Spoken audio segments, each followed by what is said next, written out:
Eh bien, salut à toi Zaknote, ici Machikouli pour une nouvelle vidéo. J'espère que tu vas bien, j'espère que tout se passe bien dans tes petites lectures comme d'habitude. Aujourd'hui, on se retrouve pour une vidéo bilan lecture sur un bouquin que je ne t'ai jamais présenté, je crois. Il m'a été prêté par une nouvelle personne. J'élargis mon cercle de gens qui me prêtent des bouquins. Il m'a été prêté par ma référente à Kourou. Voilà, ce bouquin s'appelle Comment les Esquimaux gardent les bébés au chaud et autres aventures éducatives du monde entier. Alors, c'est un livre que j'ai trouvé très intéressant, d'autant plus qu'il fait écho pas mal à mon futur métier qui est éducateur de l'enfance.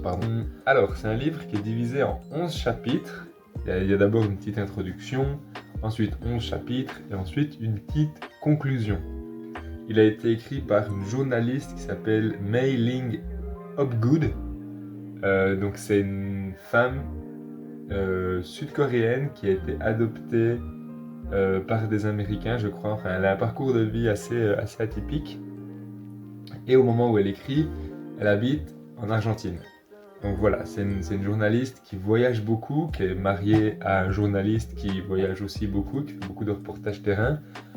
Donc ils ont plein d'amis de plein de cultures différentes et ils ont pas que leur vision à eux de l'éducation. Et ils ont une petite fille en fait. Et cette journaliste, elle s'est dit mais comment les autres cultures elles font un peu pour éduquer leurs enfants. Alors je vais te donner un peu des exemples de chapitres. Il y a comment les enfants de Buenos Aires se couchent à pas d'heure. Comment les petits Chinois sont propres avant tout le monde. Comment les petits Polynésiens s'amusent sans parents dans les parages. Ou comment les Mayas mettent leurs enfants au boulot. Enfin voilà, donc c'est plein de thèmes qui sont abordés, comme voilà, t'as pu le constater dans les petits titres de chapitres que je t'ai dit.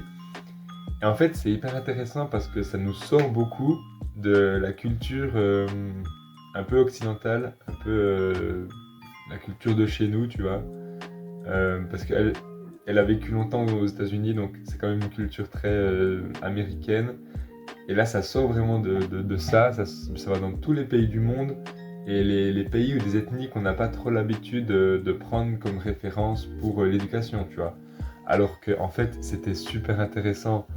Là, j'ai appris que les petits Chinois, en fait, ils ont des pantalons troués et ils peuvent pisser et chier où ils veulent, grosso modo.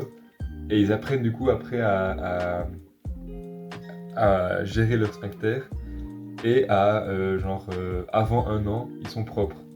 Alors que chez nous, c'est quasi impensable, tu vois. Genre là, dès qu'ils savent marcher, ils sont propres. Et je trouve ça assez fou. Ça parle aussi de la place du père dans des tribus pygmées, que c'est le père qui a un grand rôle et près des enfants, donc ça, c'est pas vraiment non plus le cas dans nos sociétés. Même si ça tend à changer, on est d'accord, là c'est vraiment le père qui est hyper présent.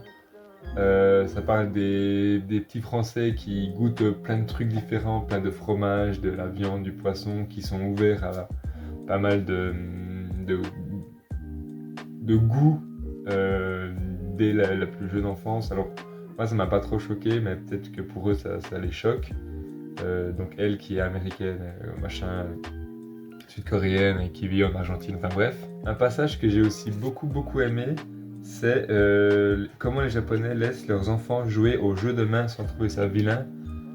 Ça parle beaucoup de bagarres, voilà, en fait, c'est dans la culture des Japonais de se bagarrer et ils gèrent leurs conflits tout seuls en fait. Et la maîtresse, elle surveille, mais elle intervient pas forcément et tout le monde trouve ça normal. Ou comment les enfants de Buenos Aires se couchent à des heures pas possibles. Là, pareil, les Argentins, ils prennent leurs enfants au restaurant, au cinéma, et c'est accepté. Et l'enfant fait vraiment partie de la société. Et je trouve ça hyper intéressant, vraiment, de voir toutes ces cultures.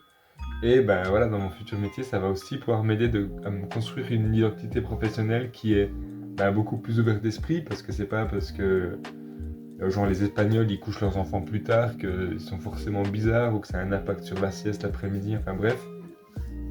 Et ouais, j'ai trouvé vraiment méga intéressant. Alors, la construction d'un chapitre, c'était en mode Elle donne l'exemple de la culture, puis après elle cherche comment elle l'appliquer auprès de sa fille, et elle s'appuie sur des éléments théoriques, des bouquins, des études, des trucs comme ça.